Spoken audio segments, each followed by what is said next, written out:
morning, good morning, good morning. Good morning, good morning. I recognize this is not a church, but forgive me, I'm a church boy. And I'm used to call and response, so we're going to try that one more again.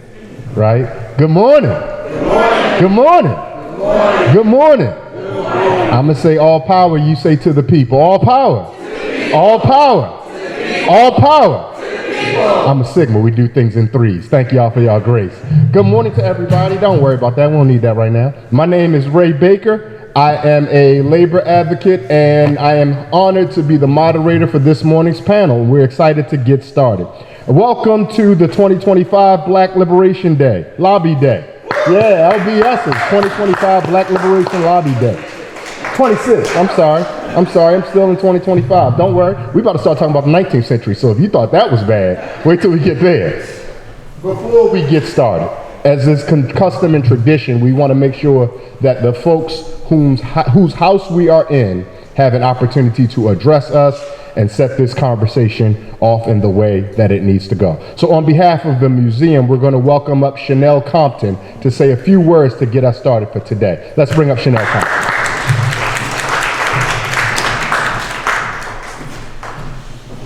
Good morning, leaders. Good morning.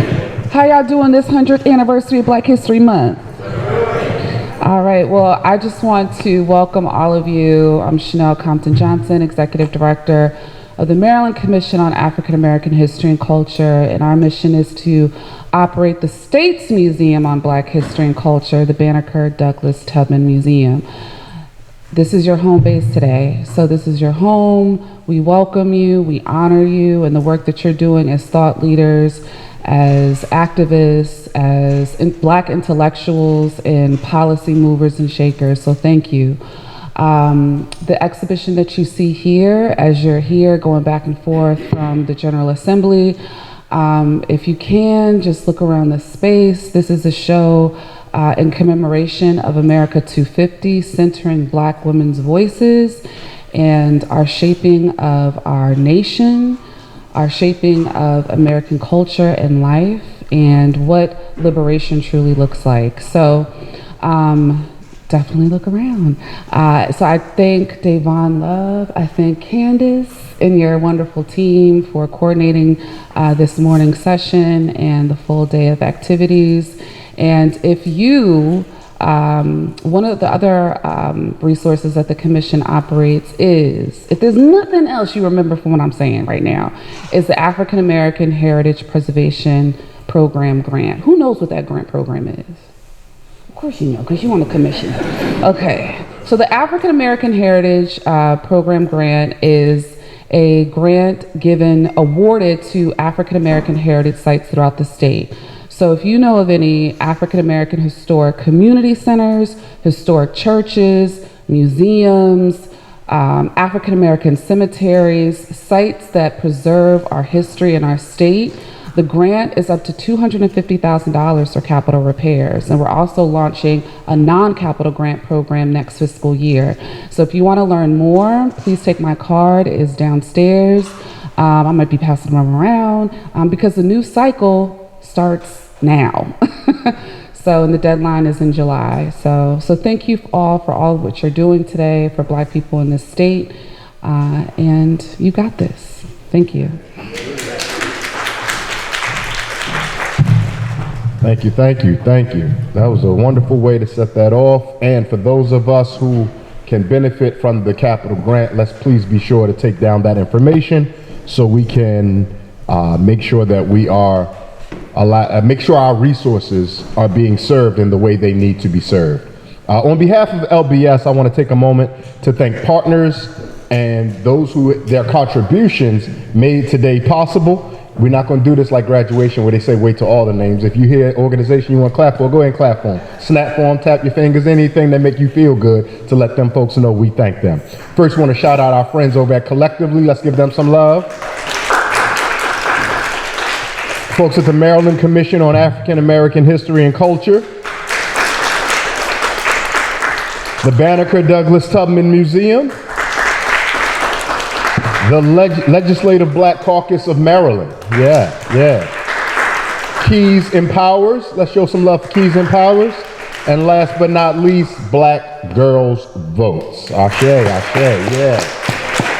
Listen, we've got a power pack panel, and I'm going to just give a brief introduction of them. I'm going to ask them one question, then they got this chair right here because I'm going to sit down, right? And we're going to get out the way and let them do what they got to do. Some of these folks you may already know.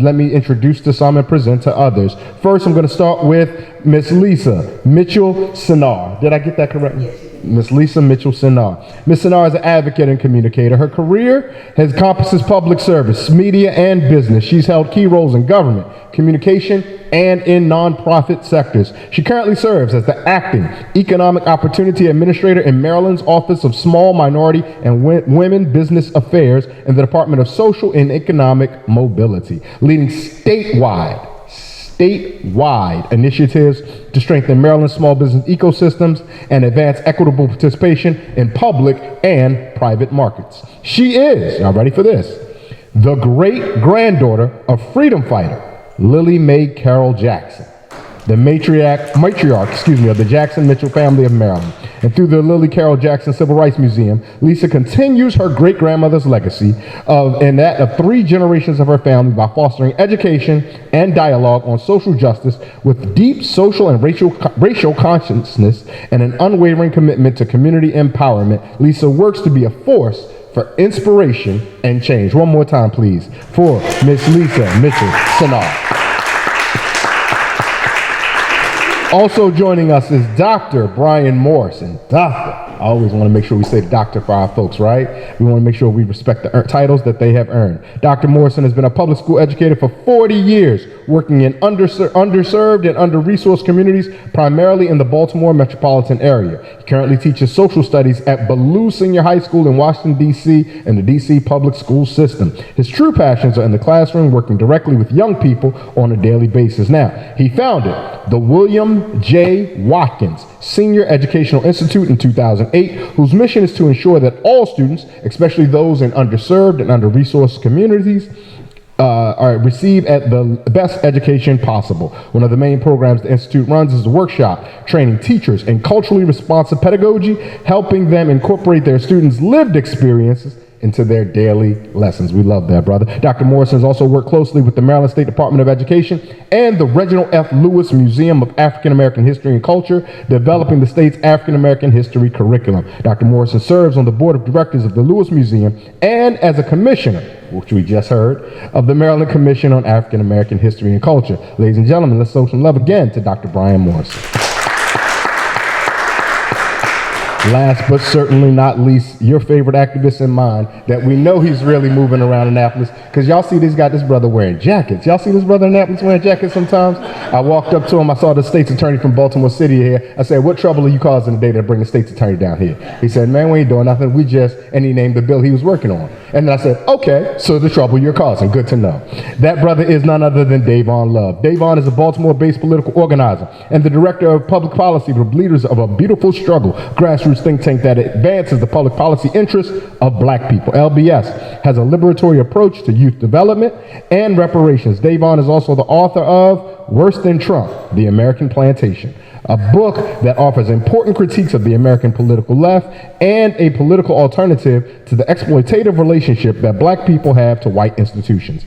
He's also the author of When Baltimore Awakes, which is a comprehensive critique of the way white supremacy is embedded in the human and social service sector in Baltimore. Ladies and gentlemen, comrades and friends, Dayvon Love.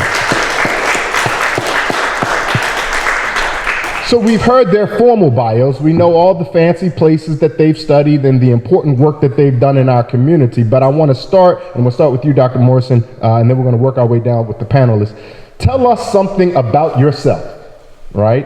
Be it social, be it tied to your work or whatever it is. Tell us something about yourself that we don't know, and we're not going to see with your nice suit jacket on. We're not going to see with your LBS hoodie. We're not going to see with the very nice shirt and the microphone we have. Tell us something about yourself we don't know and how that thing about you connects to the work we're doing here today. Dr. Morrison, get us started, please.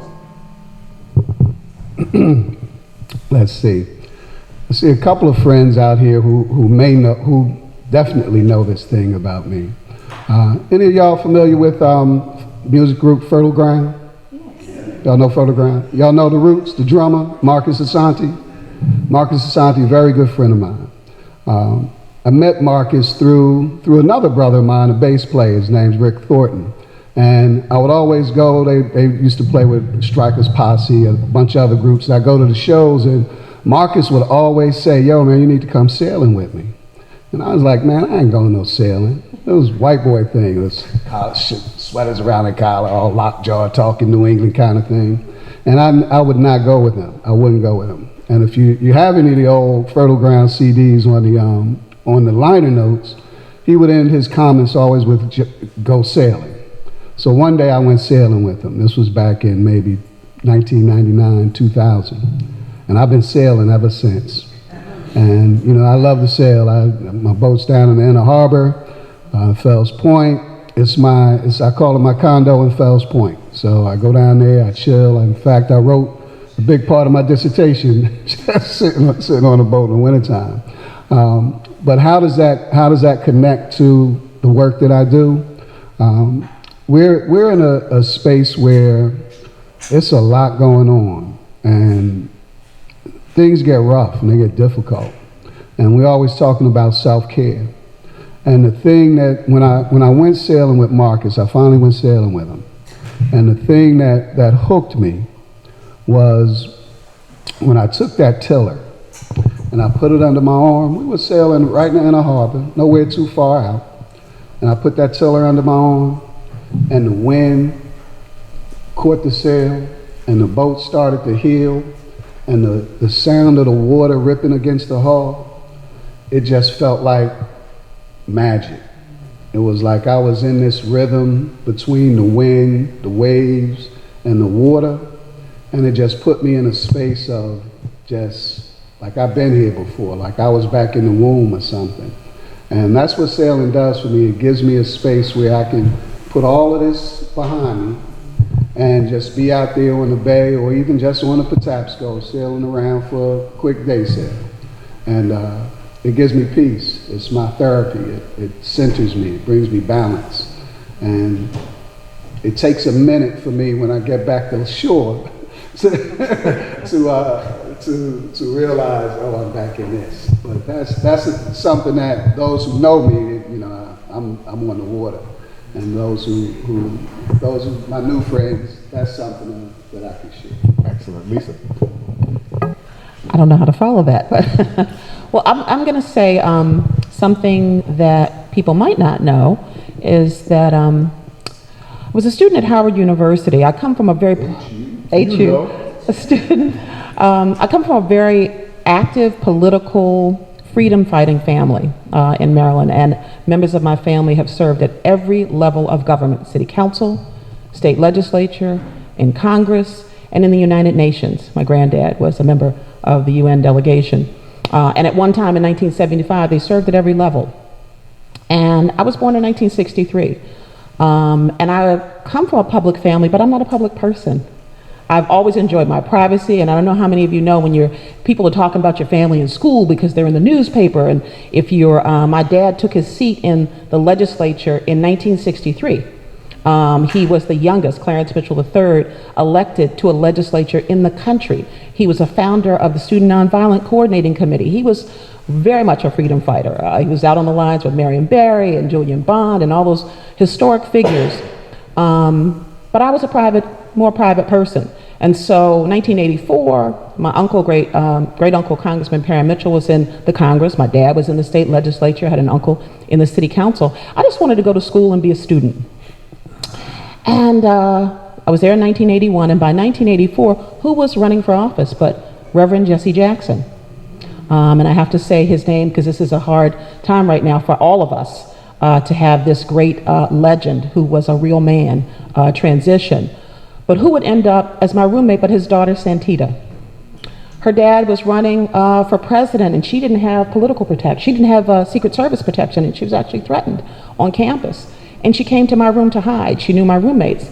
And I knew her, but I didn't know her. Our dads had known each other since they were kids. But of all 10,000 students, she comes to my room, and I said, you've been hanging around a lot. Are you gonna move in with us?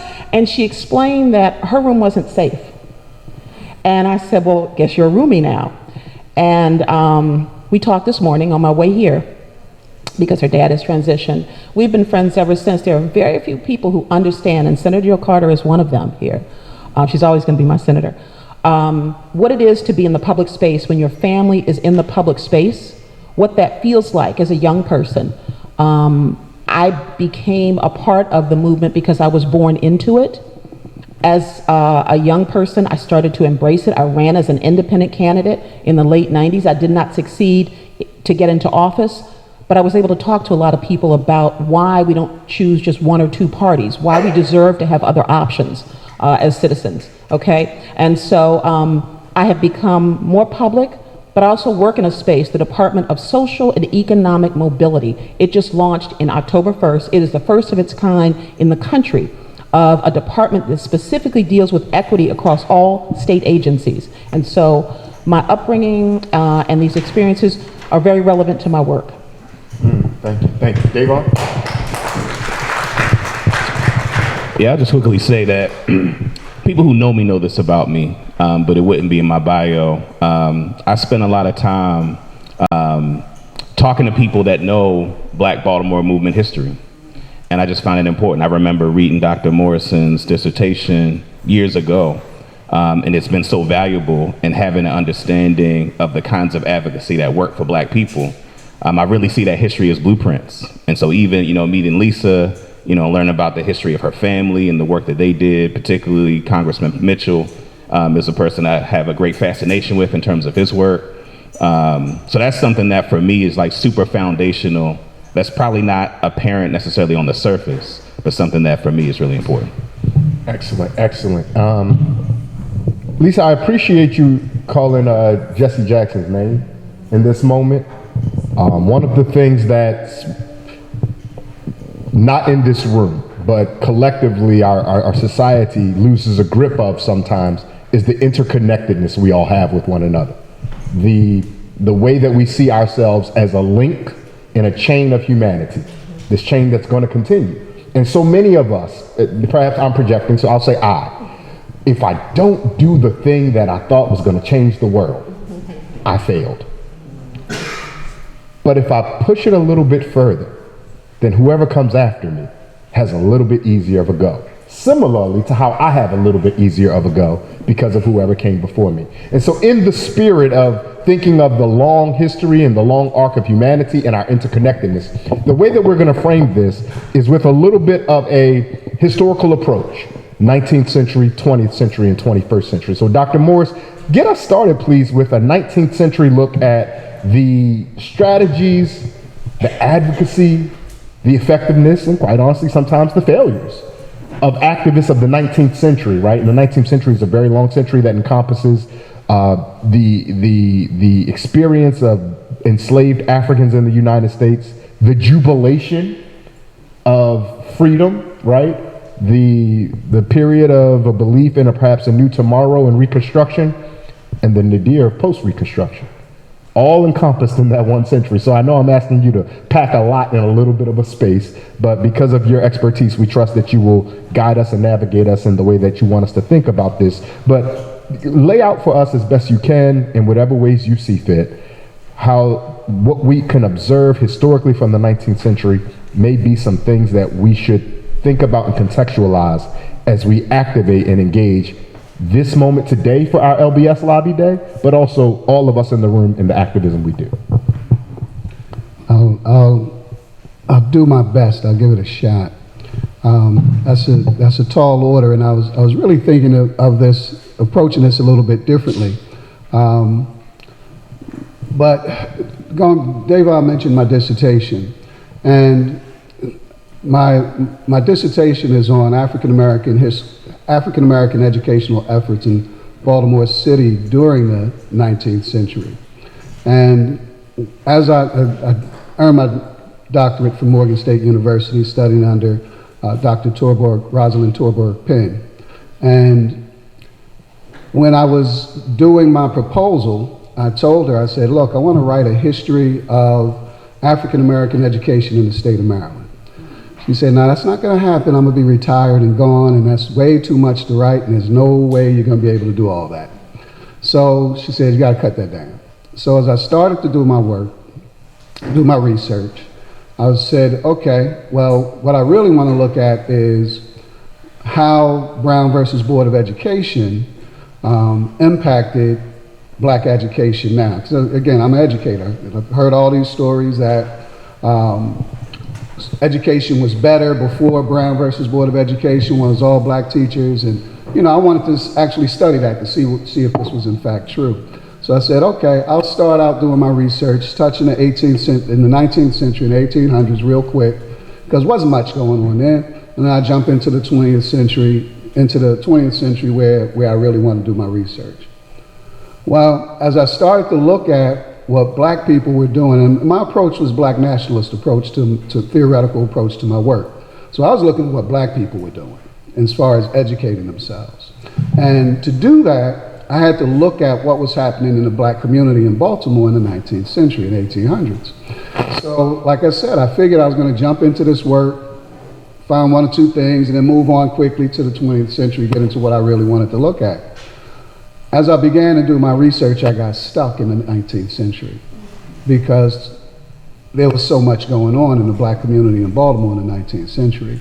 It was centered around education.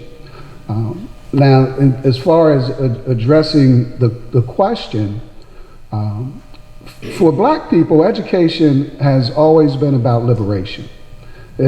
Frederick Douglass, we all know his story about how he learned about how black people were being held in bondage. As a kid, he always wondered, why is it that white people are free and black people are enslaved? And he got that lesson in Baltimore on Alexander Street, when his mistress was teaching him how to read along with her son, and the slave master came home and berated her and said that if you teach him how to read, he will no longer be fit to be a slave. And Douglass, from that point on, he realized that's how they keep us in bondage, through this ignorance, keeping us ignorant. And that's how they are able to keep us enslaved. So for him, that was a goal. I'm gonna be free because I'm gonna learn as much as I can. And the educational efforts that black people were putting out during that time, you had the organization I founded, the William J. Watkins Senior Educational Institute, is named after what's considered the preeminent African-American educator in Baltimore during the 19th century. He had a school that dated back from the 1820s all the way up through the 1850s. And it was considered, if you got a year or two of education at Watkins Academy, you had enough education to survive the slaveocracy that Baltimore was at that time. And when we think about education, we have to think about it not so much as first grade, second grade, whatever, but as the skills and the knowledge that's necessary to be able to navigate the society in which you live. And that's the kind of education that was being provided for black people in Baltimore during that time. Watkins Institute, Watkins Academy, churches were central to this effort.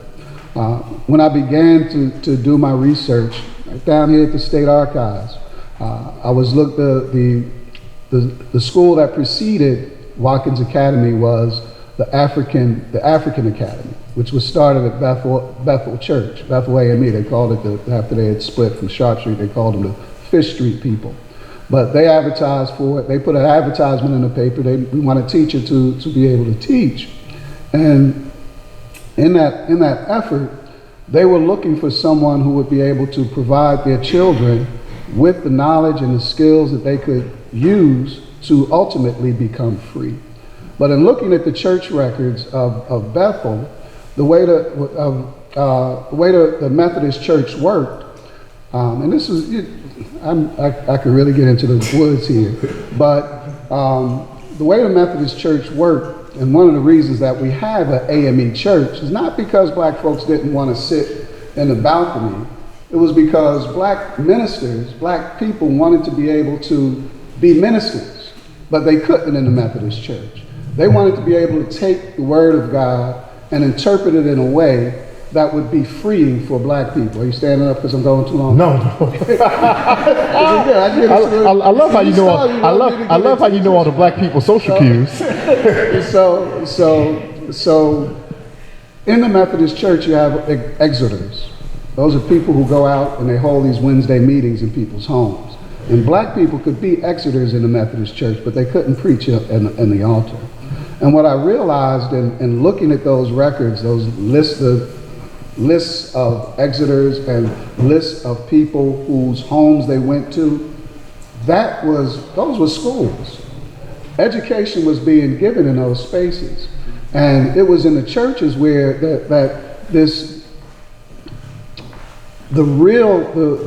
what black people, there are two forms of freedom that black people were looking for during the antebellum period, during the times of slavery. That first piece of education was how to be free. And if we look at our African ethos of spirituality, it is through God. And the only tool that they had available to them was the Christian church. So black people were taking the gospel of Jesus, they were taking what the white preachers were teaching them, and they were interpreting it in a way that connected with their African spirituality that survived the transatlantic slave trade, that is still in us to this very day. And those exiters were taking the Bible. They wanted to learn how to read and write so they could read the Bible, so they could interpret in a way to become spiritually free and connect that to their freedom from the physical bondage of slavery. Because it is rooted in the spirituality, the righteousness that every man should be free, that our struggle to be free came through loud and clear in the abolitionist movement. And that's why it's rooted in the church. But to get more specifically to your question, in those schools, what they were doing, this is very, very important in these days and time, they were truth-telling. Yes. They were telling truth. They were speaking truth to the lies, to the falsehoods, to the things that the slavocracy and global white supremacy was teaching, not just to black people, but to the whole world, that black people were nothing, that African people had nothing to contribute to humanity. And unfortunately, too many of our ancestors and too many of us today suffer from this cultural crisis of believing that. Right. But in the 1800s, and still through to this day, that's what this is all about here.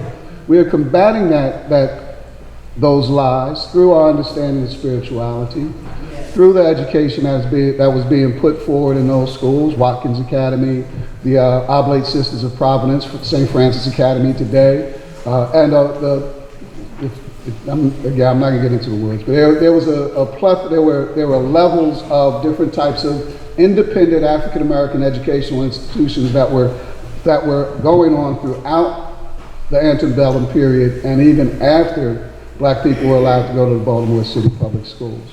But it's the spirituality. It is the one other piece I'll add. We weren't doing we weren't doing this work alone. That's my ringtone too.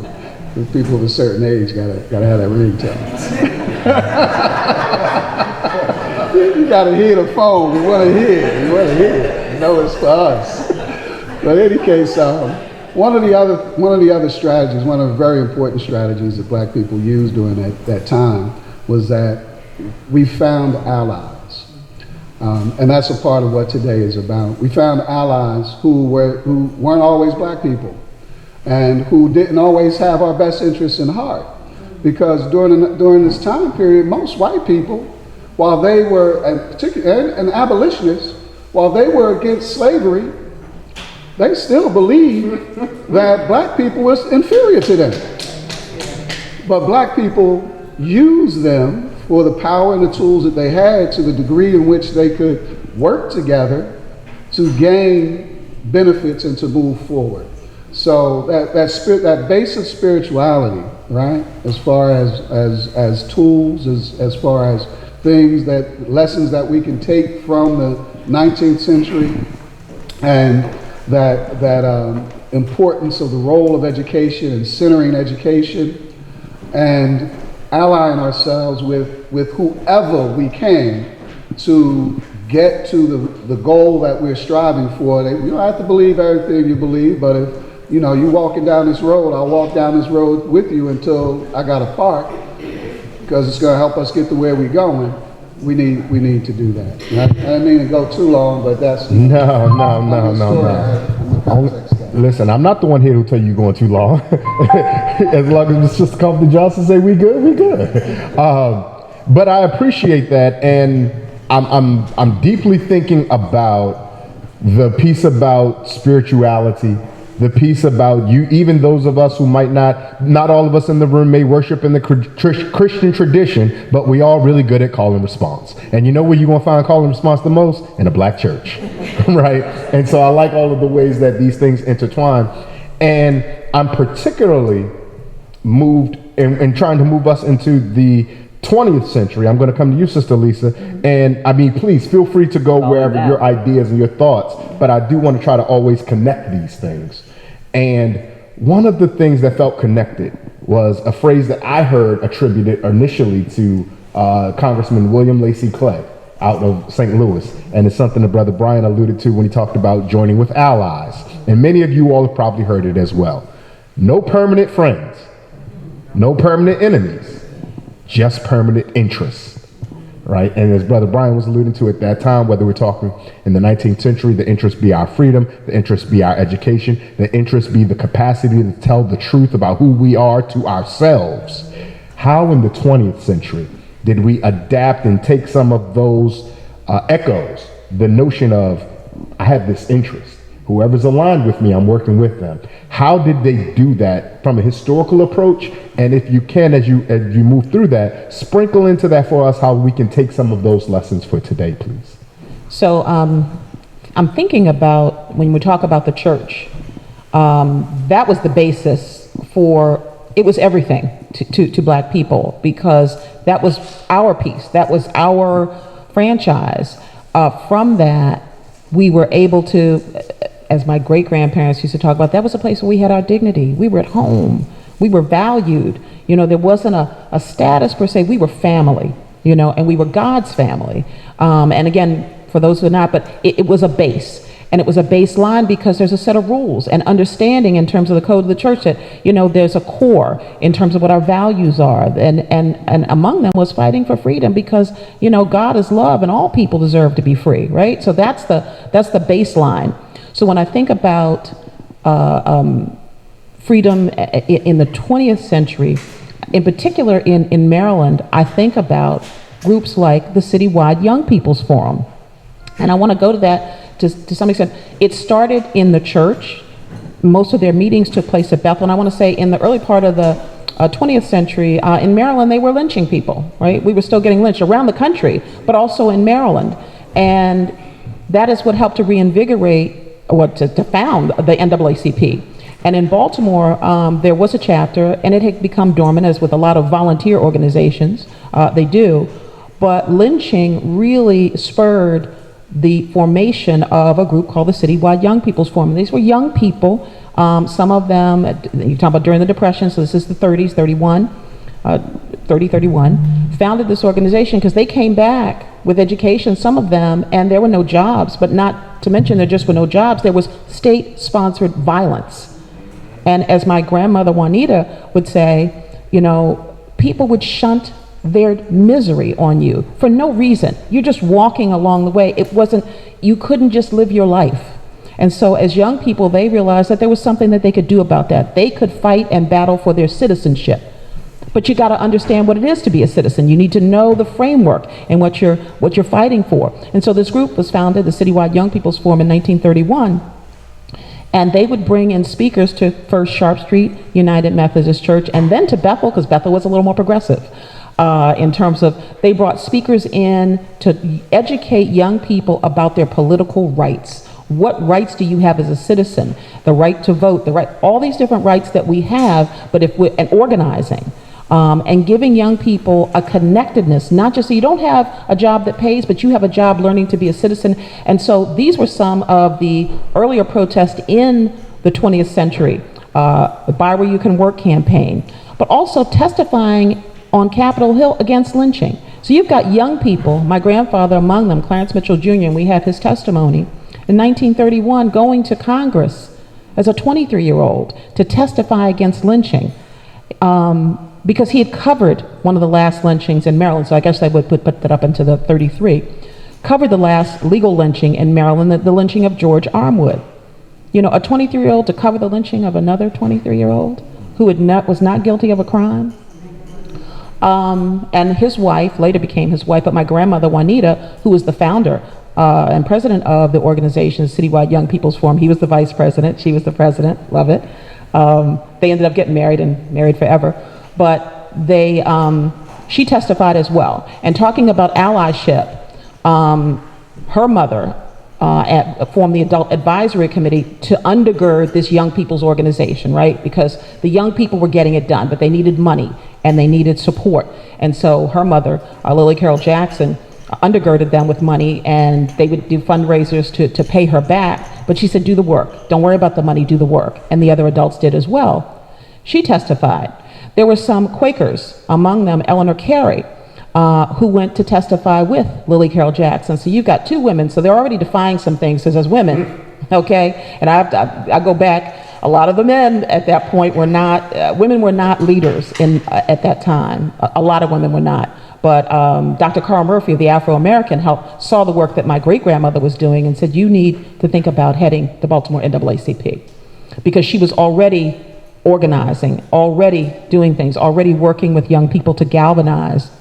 But the allyship she saw was having interracial meetings at that time in the home of Quakers. And while they might not have agreed about everything, they did support abolition and supported a lot of the causes, testifying. Told the story that Ms. Carey got thrown off of the social register for having black people in her home, for having these interracial meetings. And so there was allyship at that time.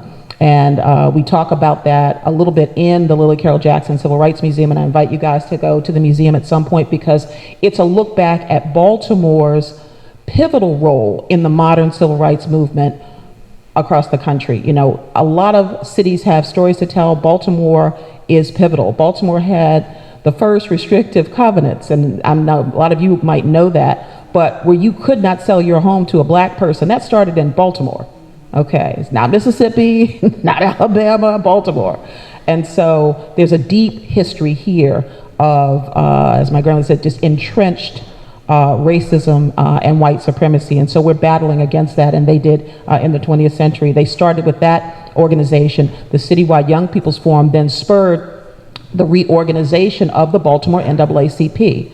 And this Baltimore NAACP chapter became one of the most consequential chapters in the country. My great-grandmother, Lily Carroll Jackson, was the president from 1935 to 1970. And while we're here in Annapolis today, it was the killing of a black soldier in uniform on North Avenue. I don't think it's North Avenue, I don't think it's Pennsylvania, but North Avenue, that spurred the 1942 March on Annapolis, a peaceful march. The Citizens Committee for Justice, 150 different organizations pulled together to come march to the Capitol. And I have to say peaceful because what we saw in Washington, D.C. a few years ago was not peaceful. This was violence. These people came in response to the killing of a black soldier who was just trying to catch a cab home on leave, right? Couldn't get a cab. And there had been other police violence, but this really tore it.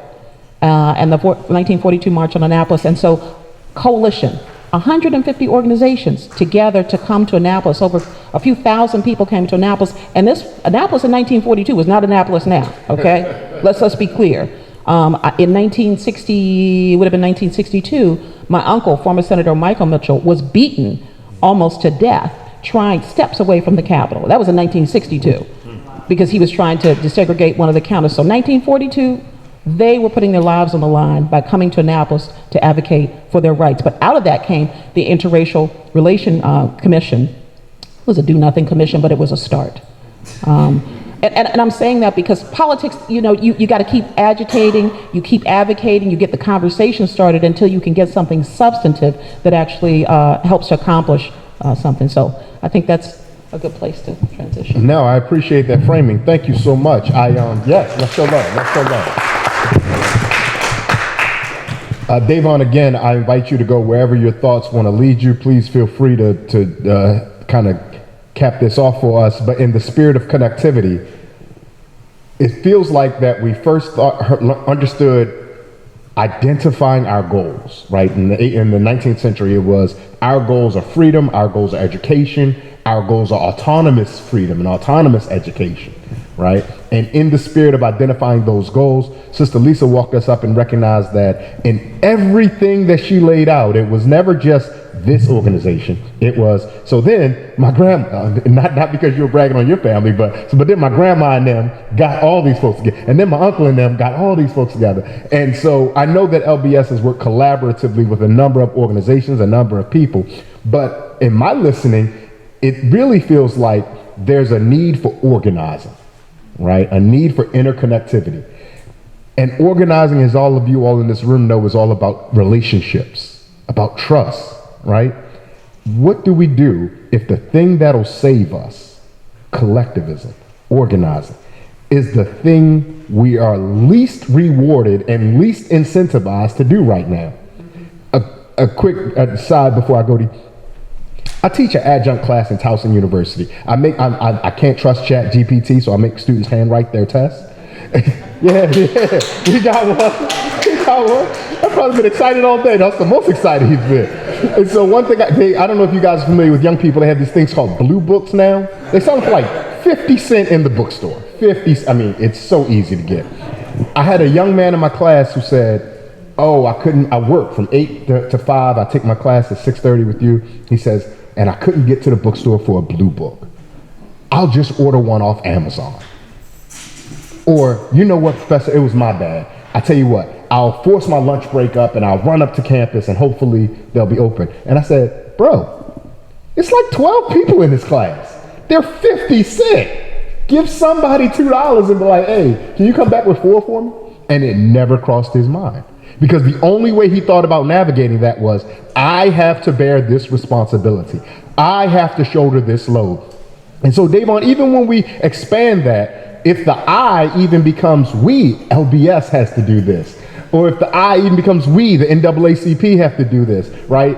How do we do the thing where we come together, accept everything about us, and again, maybe it's me, not y'all, right? I don't know. I ain't working with that sister. I don't know. I emailed Senator Jill at one time, and she ain't getting. How do we practice this collectivism? But when all the incentives of our society at the moment, and again, please, Dayvon, go wherever you were going to go. But the way I'm thinking about this is, how do we practice that? How can we use that to help us move us forward when all of the incentives individualize us? Yeah, appreciate that. Before I launch into that, because my understanding, I think some of the young people are from Keys are here, so they're going to try to find some seats. So just so you know, there'll be young people coming in trying to look for places to sit. Some will stand. So just so you know that's coming in a moment. So in terms of addressing that. Are they outside right now? I'm waiting for the text to say they're outside. Okay, so just so y'all know, that's just so it's not disruptive. All right, so to the question. For me, the importance of grounding advocacy in a historic context is because I think too often we live in a time where history is like an optional thing for people to know. Like, it seems that people have this sense that you can just figure it out on your own without knowing much about what's happened before.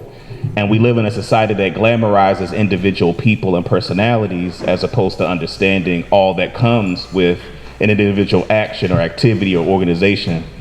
And when I reflect on the 19th and 20th century, that collectivism was a central part of the work. I think in some ways because it was forced on us. Right, in a hostile environment, a white supremacist settler colonial society, right, that in many respects we are all we had. And so for me, those lessons are important because there's no version of liberation that doesn't require us to be organized together. And it doesn't mean that everyone has to like everybody, but it's important to understand that everybody has a role, being clear about what your role is, being excellent at whatever that lane is, and making that larger contribution.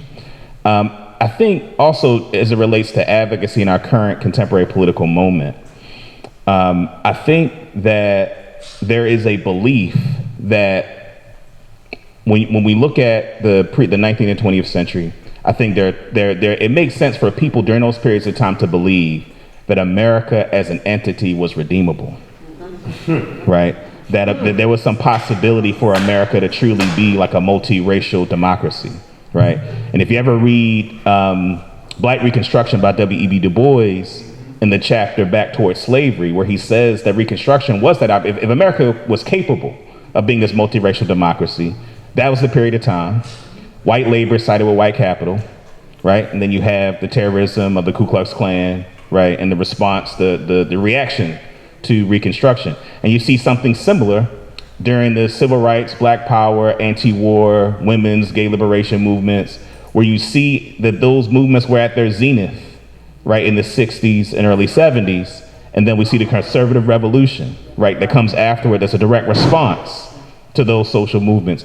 So to me, historically, what those things demonstrate is that advocating from the vantage point that America is redeemable, right, is a thing we've tried, and America has showed us that it's not, right? And so that is important in terms of ordering our steps, because then if we understand that American politics is a site for the contestation of power and resources, that's what it is, right? And when we engage the political system, we're not engaging it from the vantage point of like, we're trying to make America better. Our enemies are engaged in the political landscape to advance their own interests. And so one of the things, when I think about, for instance, the formation of the Congressional Black Caucus, right, which, Parent Mitchell was one of the founding members of the Congressional Black Caucus. And we think about one of the most important legislative moves of the Congressional Black Caucus, led by Congressman Mitchell, around minority set-asides, right, where he forced the government to attach a bill or a part to the budget that required 10%, particularly in Department of Defense contracts, to go to Black contractors in an effort to try to bring more wealth to our community, right? And we can have a commentary about the impact that it's had, right? That unfortunately, I think there are elements in our community who benefited from that, who've seen it as an individual endeavor of them advancing themselves financially as opposed to our collective community. But the effort that Congressman Mitchell did, I think, was tremendously important as an example of a policy intervention based on trying to redistribute resources to our community. And so in our contemporary moment, later we're going to go to the State House floor. Some people are going to go and sit into a committee hearing. The thing that I think is important for people to understand about our approach to advocacy, and the reason why, a Black Liberation Lobby Day from our perspective is important. The Maryland Legislative Black Caucus, I think over the past several years, has made a turn towards being a more formidable force in the legislative arena in a way that it hasn't been in the past. Yeah. And I think, unfortunately, when we look at the Congressional Black Caucus on the federal level, right, and we see where they started, but where they are today, which in many respects is a cultural rubber stamp of the Democratic Party. And at one point, the Maryland Legislative Black Caucus, I would say, was that. Yeah. But a few years ago, right, there's been efforts to really press the Legislative Black Caucus in order to take up controversial issues.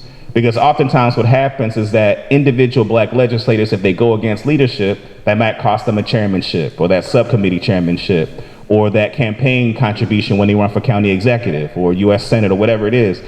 And so that for a lot of years created a dynamic where the caucus wasn't behaving like a power base, right? Especially in a state where we're a third of the population, largest Black caucus in the country, right? The Black caucus should be and is today a formidable political force. And I think it's important for people to know that many, in fact, I think almost all of the legislative wins that LBS has had has been as a result or connected to the Black caucus supporting it, sometimes having to force them to, right? But the Black caucus being that force to push our legislative agenda. And so to me, that's particularly important because being clear that politics is about the contestation of power and resources, being that we have to understand and navigate this space as a people, as a power base, and then folks that want to come along can come along, right? There are a variety of efforts that we've engaged in whether it's CASA to Maryland, whether it's Jews United for Justice, whether it's the NAACP, whether it's the Public Defender. There are a variety of organizations that we've worked with, right, of a variety of different perspectives and all of that.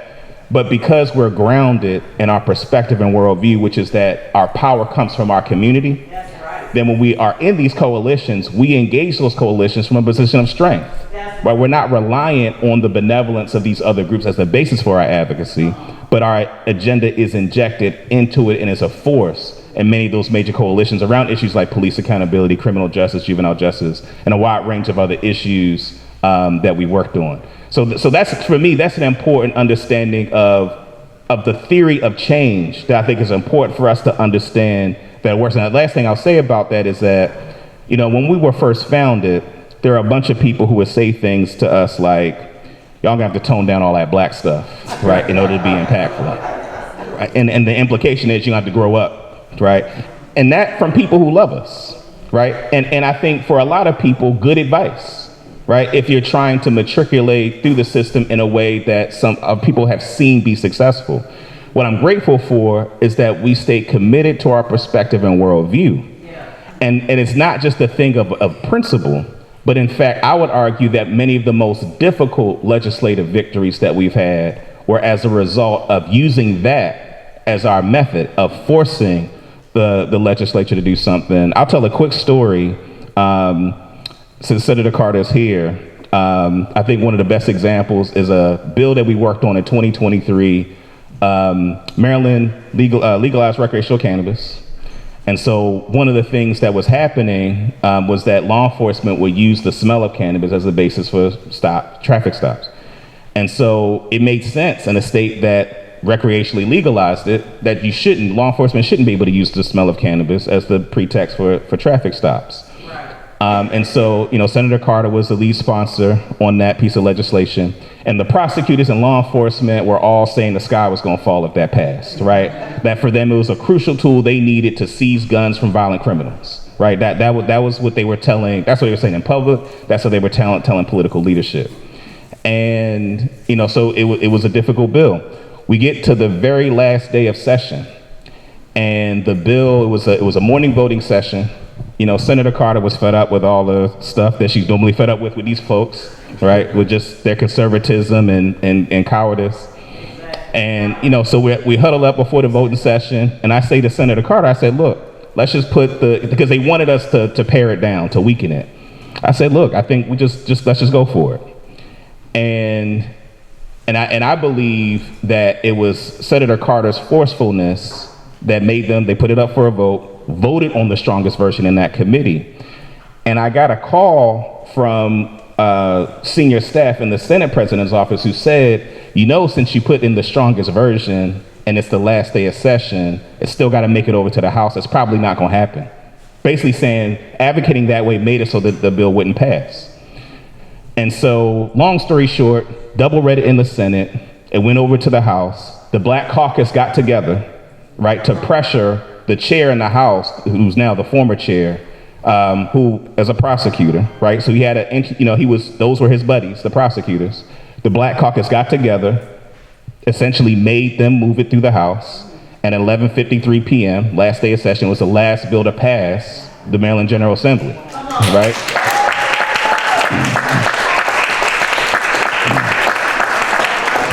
And so again, for me, it's just an important example as to this is how it works.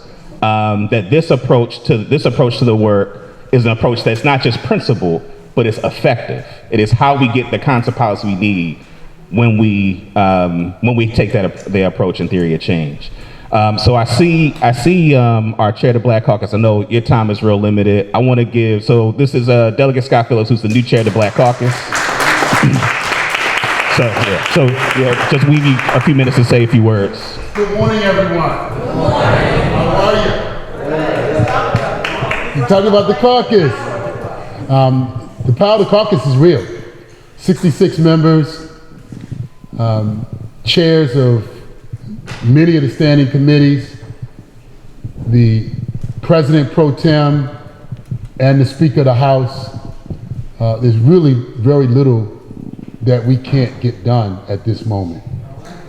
The question, yes. And the question becomes, will we?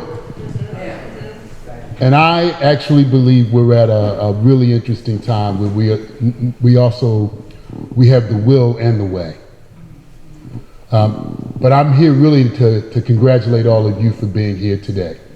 My name is N. Scott Phillips. I represent the 10th Legislative District, which is Northwest and Southwest Baltimore County. It is the place that many of our parents migrated to in the 70s and the 80s coming out of the city. And I'm proud to represent that community. But I'm proud as a member of the Legislative Black Caucus to represent all Black Marylanders and what is vital to all Black Marylanders. Got young people coming in. It's a good thing. This is what I want to say to you all today on this Black Liberation Lobby Day. Power concedes nothing without demand. It never will, it never did, and it never will. That's right. Those were the words of Frederick Douglass, the person whose name is on this building. And they're still the words that matter today because it is still true today. So by you being here, by you advocating on behalf of our community, your voice is extremely important. We can do what we can do, but if there's nobody beside us, behind us, in front of us, arguing for those things that are best for our community, they're not going to get done. So we need your voices. We thank you for hosting this day, for being here in Annapolis with us.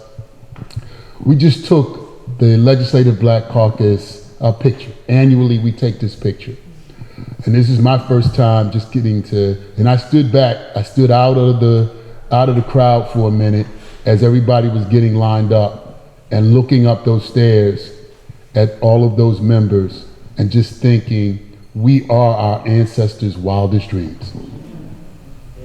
And while things are really tough right now, and I know we can look to Washington and be upset, at the end of the day, we can control what we can control. We can fight for what we can fight for. And with every ounce of our breath, that's what we need to do. I had the opportunity to tell a personal story on the House floor. 3 to 4 days out of the week during February, we do this Black History Moment. And I let it off. And I let it off with the story of my uncle, McKinley Scott. He was the president of the NAACP and the founding president of the NAACP in Cecil County, Maryland, at a time when that was not a popular thing to do. As a matter of fact, many of the Negroes in Cecil County, I'm gonna say it loud, thought that we should not have an NAACP, that it was radical. When I was 7 years old, the first thing that happened was cross burning on his front lawn. The second thing that happened was a bombing. They missed the house, thank God. They missed the house. All the windows, and the grandfather's house on one side of the lane, and my uncle's house on the other side of the lane, all the windows blown out. But what I shared, which was different, and I think about it today with the way the federal government is coming after us and removing many of our protections, it was really interesting because in that moment, in a span of about 60 days, the FBI actually came to help and not to harm. The state troopers came to help and not to harm. They actually set up a sting and took down members of the Ku Klux Klan to protect our family. So we're living in a really weird time as I see what's happening in Minnesota, and I see what's happening really right here on the streets of Washington, D.C. and in Maryland. The other day I watched a news piece where they were throwing flash bombs in the city of D.C. to stop a vehicle inside of our city, something that you would see in a war zone. So we got to fight back, and we're going to do the things that we can do here in Maryland to fight back, and we're going to work with our brothers and sisters across the country to fight back. But we need you. We need your voices. We need days like today where you come together, you plan, you come, you see your representatives, and you advocate. So thank you very much for having me. It's a pleasure being here.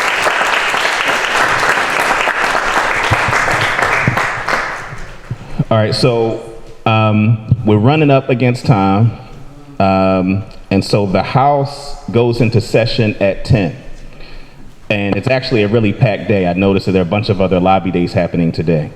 So I'm going to give some instructions. So in 5 minutes, so let's say at 9:45, we're going to start making our way to the State House, right? So we're going to have, folks line up. We're going to lead you all to the State House. It's about a 5-7 minute walk from here. And then when folks, we're going to go into the State House. We're going to go all the way up to the top, and there are these balconies. We're going to have half of you all go on one side, which is the House. The other half go into the Senate. There's going to be a floor recognition of this group on the floor. We're going to have you all watch the floor session for about 30 minutes or so, and then we'll direct people from there to come back here. And by the time we get back here, food and everything will be ready.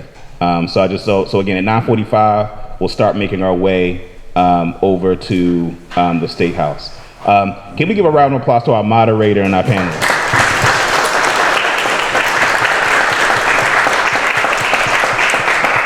All right, so take some time, get yourself together, and like I said, 9:45, we'll start making our way over to the State House.